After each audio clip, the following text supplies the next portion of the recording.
प्रिय छात्रों नमस्कार। एनसीईआरटी गणित कक्षा 10वीं में आपका स्वागत है। आज हम प्रश्नावली 9.1 के प्रश्न क्रमांक 11वें को हल करेंगे। तो आइए प्रश्न को पहले पढ़ लेते हैं अच्छी तरह से।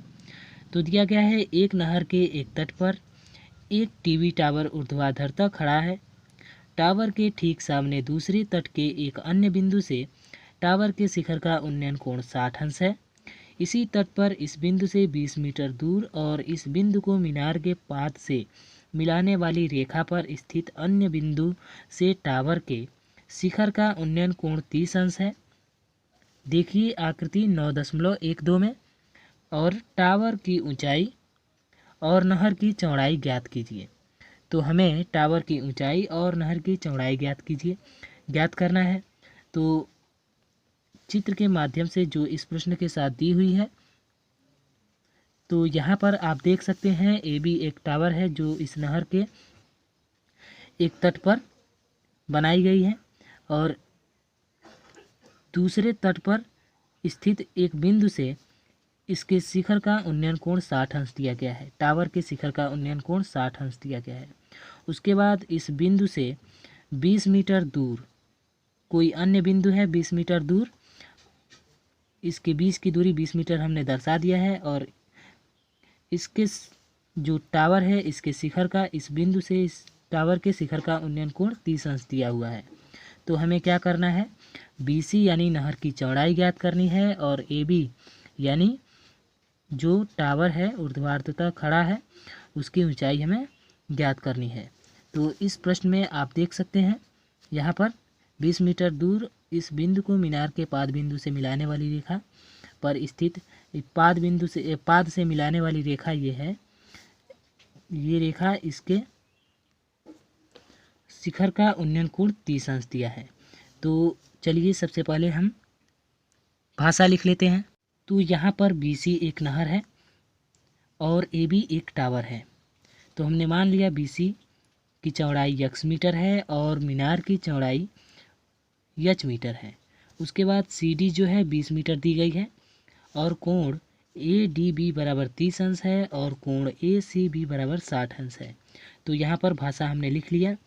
इसके बाद अब हमें इन दोनों त्रिभुजों में से किसी भी एक त्रिभुज को लेकर आगे बढ़ना है। तो आप त्रिभुज ABD भी ले सकते हैं और त्रिभुज ABC भी ले सकते हैं। तो चलिए सबसे पहले हम ABC ले रहे हैं। समकोण त्रिभुज, यहाँ पर समकोण बन रहा है तो समकोण त्रिभुज ABC लेंगे या समकोण त्रिभुज ABD भी आप ले सकते हैं। अब यहाँ पर हमें समकोण त्रिभुज ABC में ध्यान देना है कि AB की ऊंचाई h मीटर हमने मानी है और BC की ऊंचाई x मीटर मानी है और हमें दोनों ज्ञात भी करना है। तो इन्हें हम छोड़ तो सकते नहीं। तो हमें लंब और आधार में संबंध ज्ञात करना है तो tan थीटा का प्रयोग होगा।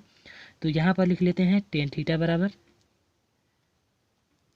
जो होता है लंब बट्टे आधार। तो लंब इसमें है AB जिसे हमने h माना है और आधार इसमें है x यानी BC जिसे हमने x माना है। तो यहाँ पर लिख लेते हैं h अपान x यानी लंब बट्टे आधार। अब इसके बाद हम tan और थीटा का मान इस त्रिभुज में दिया है 60 अंश। तो लिख लेते हैं 60 अंश और बराबर में है h अपान x। अब tan 60 अंश का मान होता है √3 और बट्टे में कुछ नहीं तो 1 हम लिख लेते हैं और h अपान x। अब यहाँ पर h का मान ज्ञात करेंगे तो h से 1 में गुणा करेंगे तो हो जाएगा h और बराबर में x का √3 में गुणा करेंगे हो जाएगा x √3। अब इसे हम समीकरण 1 मान सकते हैं क्योंकि इसका प्रयोग आगे होगा। तो यहाँ पर हम इसे समीकरण 1 मान लेते हैं। अब हम इस बड़े वाले त्रिभुज को लेंगे जो है समकोण त्रिभुज ABD में। तो यहाँ पर लिख लेते हैं समकोण त्रिभुज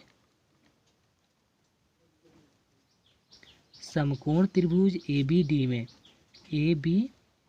में यहाँ पर आप देख रहे हैं जो ABD बराबर क्या है 90 अंश यानी समकोण है तो 90 अंश होगा।